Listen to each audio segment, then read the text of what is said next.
بسم اللہ الرحمن الرحیم۔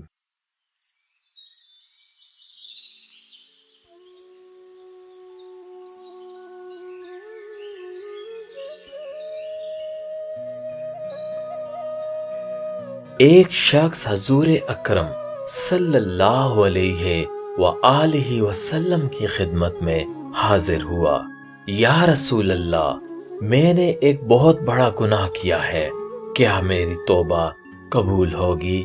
آپ صلی اللہ علیہ وآلہ وسلم نے فرمایا، تمہاری ماں زندہ ہے؟ اس نے عرض کی، ماں تو زندہ نہیں۔ آپ صلی اللہ علیہ وآلہ وسلم نے فرمایا، تو کیا تمہاری کوئی خالہ ہے؟ اس نے عرض کی، جی ہاں، خالہ موجود ہے۔ آپ صلی اللہ علیہ وآلہ وسلم نے فرمایا، تو پھر اپنی خالہ کی خدمت کرو، ان کے ساتھ اچھا سلوک کرو، اس کی وجہ سے تمہاری توبہ قبول ہو جائے گی۔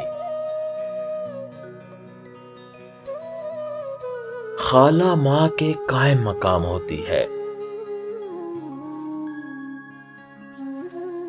بہن کے بچے خالہ کی جان ہوتے ہیں۔ خالہ کا دوسرا نام ماں ہے۔ ساری خوشیاں ایک طرف اور خالہ بننے کی خوشی ایک طرف۔ بچوں کو کیسے خوش رکھنا ہے، یہ ہنر ماں کے بعد صرف خالہ کو آتا ہے۔